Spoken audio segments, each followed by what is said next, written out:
Hello, my dear friends. How are you feeling this morning?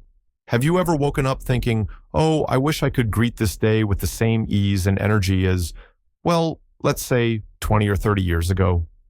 Is that feeling familiar? When your body seems a bit stiff in the morning, like an old, beloved mechanism that needs gentle oiling to run smoothly again? This is perfectly normal.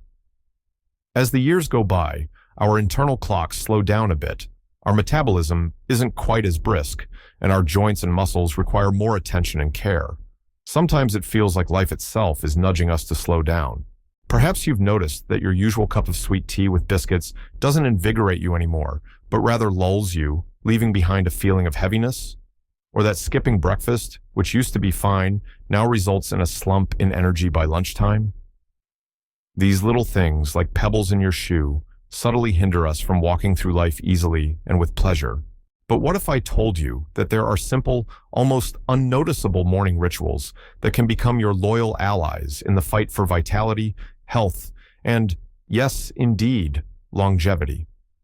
Habits that don't require Herculean efforts or expensive gadgets, but gently integrate into your usual routine, like good old friends. They will help you not just add years to your life, but fill those years with energy, mental clarity, and the joy of movement. I promise, all the tips will be simple and accessible to everyone. And habit number 4, that's a real little secret to vitality that will only take you 25 seconds. Stay with me, and let's open the door together to a morning full of strength and well-being. Let's start with the simplest, yet surprisingly crucial step: a glass of pure water right after waking up. What's the first thing you do when you barely open your eyes? Reach for the TV remote, your phone, or maybe put the kettle on right away. Try replacing that with one simple step. Drink a glass of pure, room temperature water. Not cold, not hot, just comfortable. Water?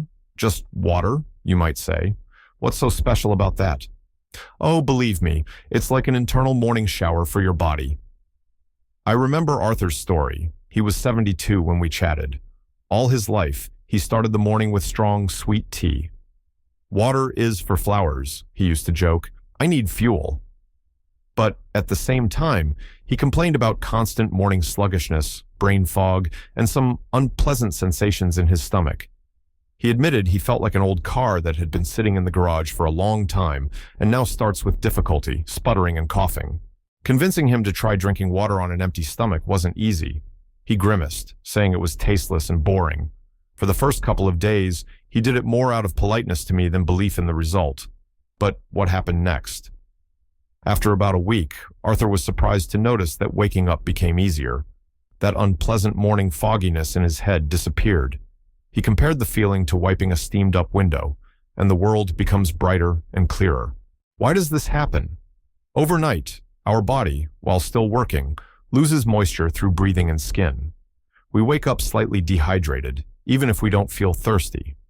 Blood becomes thicker, the brain lacks oxygen, hence the sluggishness and difficulty concentrating. A glass of water is like a signal to all systems. Wake up, let's get to work. Water kickstarts metabolism, helps the kidneys flush out toxins accumulated overnight, gently wakes up the digestive system, preparing it for breakfast.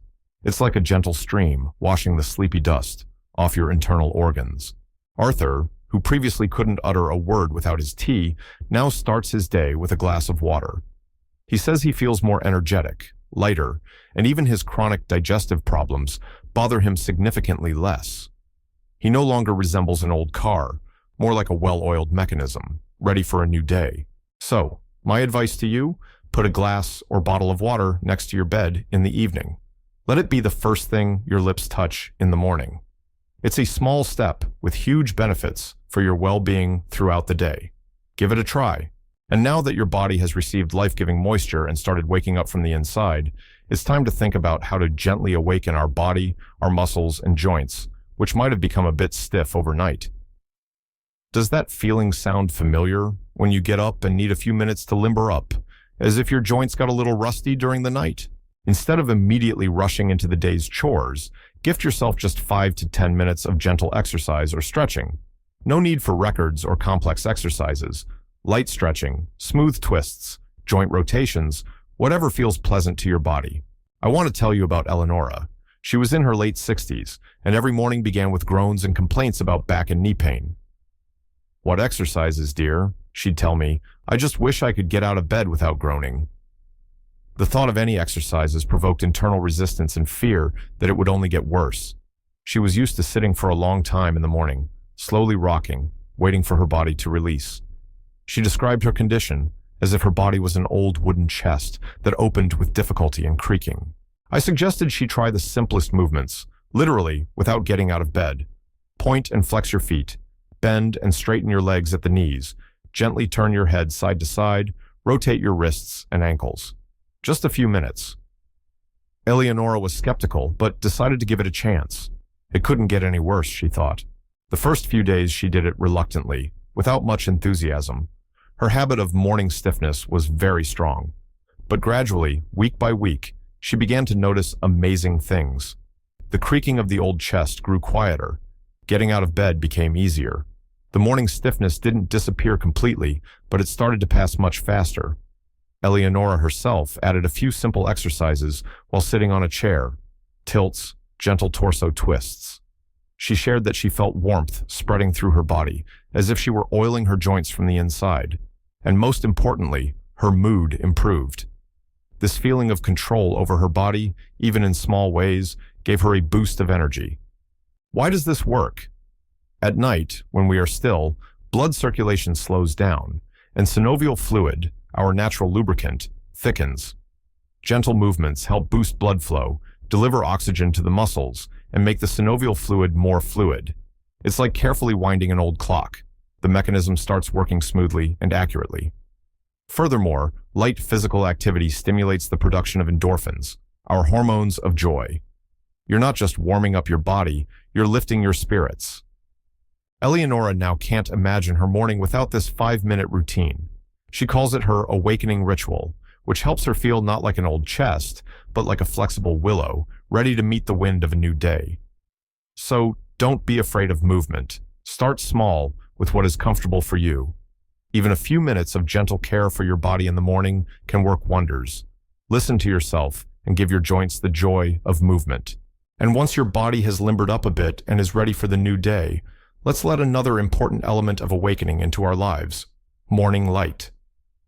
How often, after waking up, do we continue to sit in semi-darkness with the curtains drawn? Especially if it's cloudy outside or we simply don't want bright light in our eyes. But morning light is an incredibly powerful natural signal for our body. Meet George. He was 75 and lived alone. After his wife passed away, his house often plunged into gloom. The curtains remained drawn until noon, sometimes even until evening. George complained about poor sleep at night and constant drowsiness during the day. He said he felt like he was living in perpetual twilight, and his mood matched, depressed, apathetic. It seemed to him that bright light only irritated his eyes and brought no benefit. The habit of semi-darkness became his second nature, his little gray fortress. When I advised him to open the curtains wide, first thing after waking up and in good weather, to step out onto the balcony for a couple of minutes, or simply stand by an open window, he looked at me puzzled. "Why?" "So the neighbors can stare at me?" he grumbled. But there was a note of desperation in his voice. He was tired of his apathy and insomnia, so he agreed to try. What changed? At first, it felt strange to George. The bright light seemed harsh. But after just a few days, he noticed that his morning drowsiness lessened. And after about a couple of weeks, the main thing happened. His sleep at night became deeper and more restful. He stopped waking up multiple times during the night. As he put it himself, "It's like someone finally fixed my internal clock." His mood also improved. He started going out more often, even resumed his morning walks in the park, which he had long forgotten. How does this work? Morning light, hitting the retina, sends a signal to our brain, to the hypothalamus, where the control center for our biological clocks, circadian rhythms, is located. This signal says, "Morning, time to wake up." Stop producing melatonin, the sleep hormone, and start producing cortisol, the alertness hormone. Properly setting these rhythms in the morning is key to good sleep at night. Additionally, morning light promotes the production of serotonin, the hormone of good mood. It's as if nature itself presses the turn on energy and joy button. Lack of morning light disrupts our internal clocks, leading to sleep disturbances, fatigue, and even depressive states. George now ritually throws open the curtains every morning. He says it's like opening a window to a new day, full of possibilities. His house no longer resembles a gray fortress. It's filled with light and life. So, as soon as you wake up, go to the window. Draw back the curtains, open a window pane, let in the light and fresh air. Even if the sky is overcast, daylight is still much brighter than artificial light and will give the right signal to your body. Let the sun, or just daylight, become your natural alarm clock and source of good mood. And while you're enjoying the morning light, there's one more tiny but incredibly important habit that will take you literally half a minute, but could become your shield against falls, one of the most serious health threats in old age. Yes, the very one that requires just 25 seconds for your balance. What do you need to do? Simply try standing on one leg. First on the right, then on the left. Just 10 to 15 seconds on each leg. There are your 25 seconds. I want to share Betty's story. She was 80 years old and terrified of falling. A couple of years prior, she had badly bruised herself after slipping at home, and fear had been her constant companion ever since. She walked slowly, with a shuffling gait, tried not to leave the house unnecessarily, and declined meetings with friends. "My legs aren't what they used to be," she sighed. "They don't hold me well. I feel so clumsy, like a porcelain doll about to shatter." This fear paralyzed her, depriving her of the joy of movement and independence. The thought of standing on one leg, even while holding on to something, horrified her. I suggested she start very small, standing by the kitchen counter or a wall, just slightly lift one foot, literally an inch off the floor, and hold it for a few seconds. Holding on with both hands is fine. The main thing is to let the body feel this unusual load. Betty agreed with great reluctance. Her first attempts were timid. She immediately put her foot back down. She was angry at herself, at her weakness. But I asked her to be patient and do this exercise every morning while the kettle boiled, just a few seconds. Gradually, very slowly, she began to feel more confident. First, she held on with both hands, then one, then just touching the support with her fingertips. After a month, she could stand on each leg for 10 seconds, holding on only slightly. And after another couple of months, without any support, you should have seen her eyes. She said, "I feel how my legs have become stronger. I'm no longer afraid of every step." It was like someone who had walked on crutches for a long time, suddenly realizing they could walk on their own. Why is this so important? With age, our balance system, proprioception, and the stabilizer muscles responsible for stability can weaken if not trained. Balance exercises are like tuning a fine instrument, your body.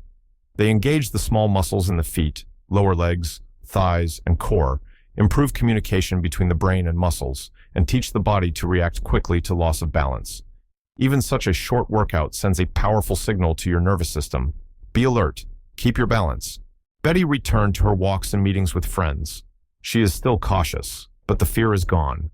Those 25 seconds each morning gave her not just physical stability, but a huge sense of confidence and independence.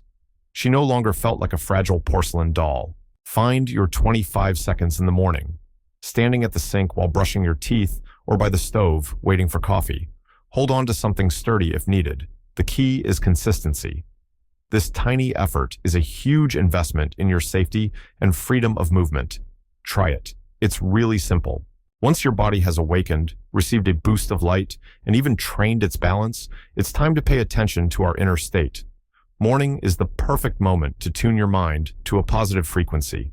Instead of immediately diving into anxious thoughts about upcoming tasks, news, or problems, try dedicating 1 to 2 minutes to mindfulness or a gratitude practice. What does this mean? Simply sit quietly, close your eyes, if comfortable, and focus on your breath. Or think of 3 simple things you are grateful for right now. I remember Samuel. He was around 70. He was an active man, but very anxious. Every morning, his thoughts would start swarming like bees. What needs to be done? Who to call? What if something happens? He woke up already tired and tense. "My head is like a train station before departure," he complained. Noise, hustle, bustle. The thought of just sitting and doing nothing seemed like a waste of time to him. He was used to constantly being in action, in thought, in worry. I suggested he try a simple exercise. While his morning coffee brewed, sit on a chair, place his feet on the floor, put his hands on his knees, and focus on the feeling of warmth from the cup in his hands or the aroma of the coffee. Or think about 3 very simple things he could be grateful for: a warm blanket, birds singing outside the window, an upcoming chat with his grandchild. Just 1 or 2 minutes. Samuel was skeptical. Gratitude? What's there to be grateful for when there are so many problems? He grumbled. The first few days were difficult. His thoughts kept jumping. His mind resisted the silence. But he persisted, more out of stubbornness. And gradually, he began to notice changes. This minute of silence before the start of the day became his island of calm. The anxious thoughts didn't disappear, but they stopped overwhelming him. He learned to observe them, as if from the outside. And the practice of gratitude, even for small things, began to shift his focus. He started noticing more good things around him. He compared it to wiping dusty glasses. The world hadn't changed, but you start seeing its colors more brightly. Why does this work? Mindfulness and gratitude practices help lower cortisol levels, the stress hormone, which is often elevated in the morning. They shift the focus from negative thoughts and worries to the present moment or positive aspects of life. It's like a reboot for our brain, helping to start the day not with anxiety, but with calmness and acceptance. Gratitude, even for small things, trains our mind to see the good, which directly affects our emotional state and overall well-being. Samuel no longer feels like he's in a noisy train station in the mornings.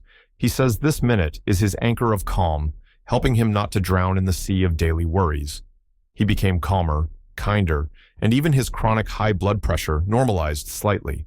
Find your minute of silence in the morning, while waiting for toast, drinking water, or just sitting for a couple of minutes after waking up. Focus on your breath. Listen to the sounds around you. Think of something pleasant or something you're grateful for. It's a simple way to set your internal compass towards calm and positivity. Having set your mind on a calm wave, it's time to think about fuel for our body: breakfast. And here, it's important to make the right choice, because a nutritious breakfast with protein and fiber is the key to energy for the whole day.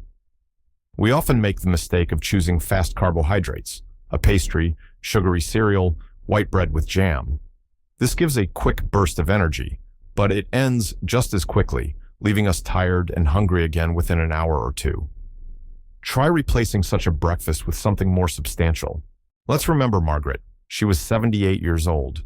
Her typical breakfast was a cup of sweet coffee and a couple of pieces of toast with raspberry jam. It's quick, familiar, and tasty, she said. But she also complained that by 11 a.m., she had absolutely no energy, craved sweets, and her mood soured. She described her state as a roller coaster, a short climb, and a sharp drop in energy, after which you feel completely drained. The thought of preparing something else in the morning seemed tedious to her. I suggested she try replacing at least 1 piece of toast with jam with a boiled egg, or adding a handful of nuts or seeds to her oatmeal, if she ate oatmeal, and drinking her coffee without sugar. Margaret was unenthusiastic. Eggs in the morning? That's heavy. And oatmeal without sugar is tasteless. She was accustomed to the sweet taste and the quick pleasure from carbs. The first few days were unusual for her. Breakfast seemed less festive. But what did she notice by the end of the first week?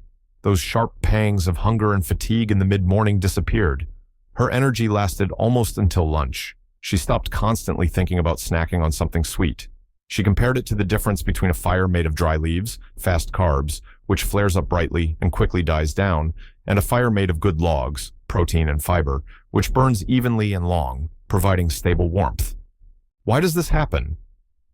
Protein, eggs, cottage cheese, unsweetened yogurt, nuts, legumes, and fiber, whole grain cereals, vegetables, fruits, flax, or chia seeds, are digested slowly.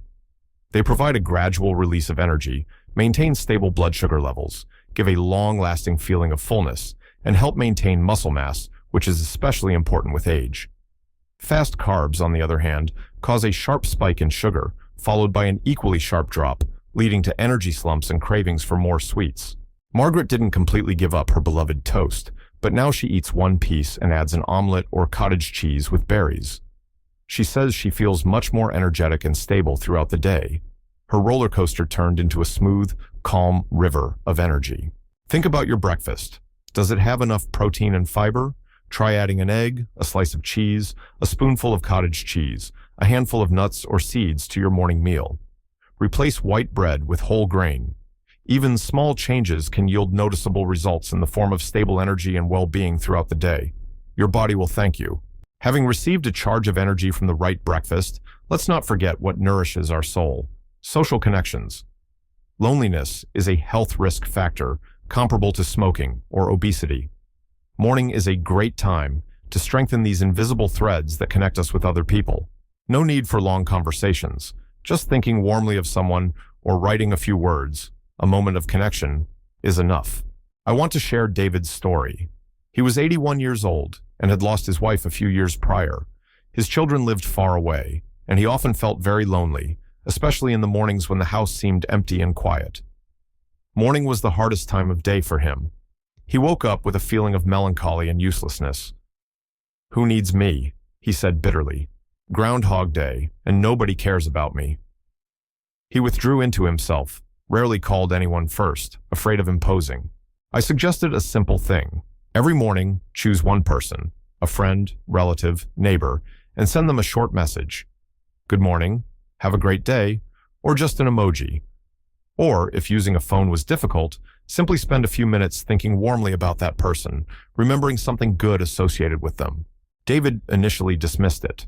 Why? That's silly. It seemed to him that it wouldn't change anything, that his short messages weren't needed by anyone, but he tried it anyway. First, he sent messages to his son and daughter. They started replying, sometimes calling back. Then he wrote to an old friend. The friend was surprised and pleased. Gradually, it became a habit.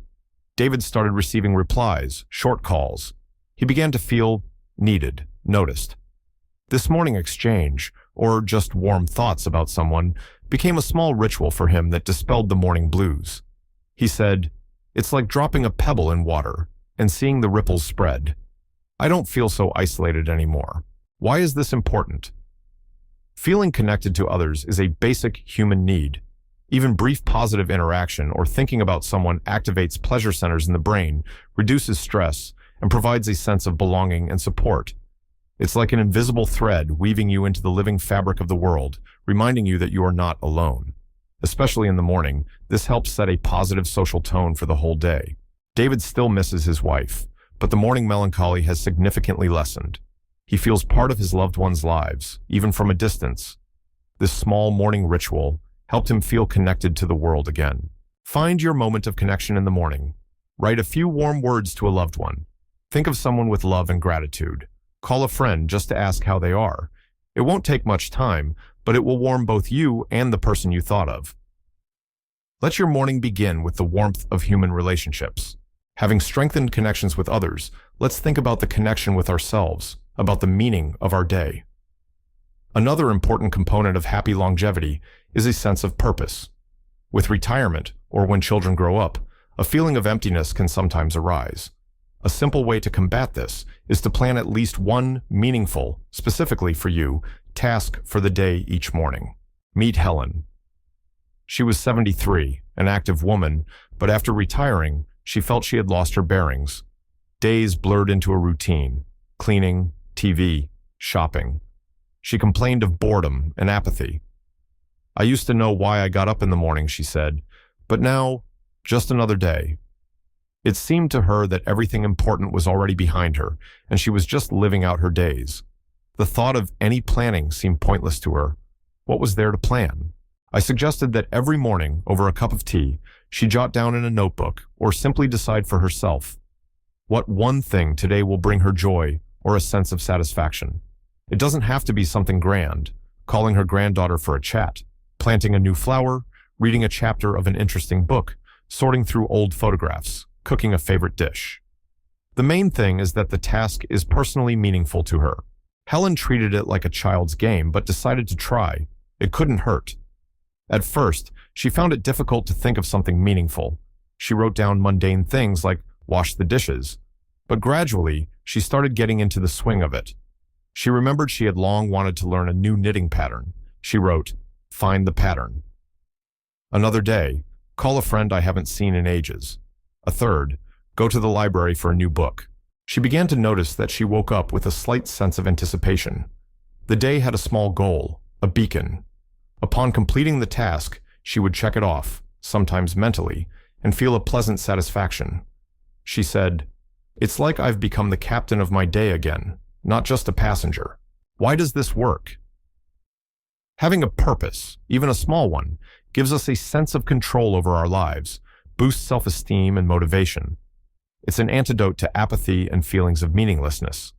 When we achieve even a small goal, our brain releases dopamine, a neurotransmitter associated with pleasure and reward.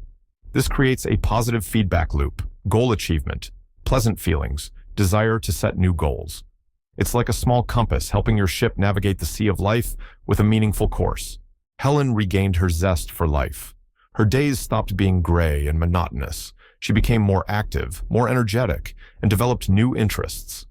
This simple morning ritual of planning one task restored her sense of purpose and joy. Think this morning, what one thing will make your day a little better, more meaningful, more enjoyable?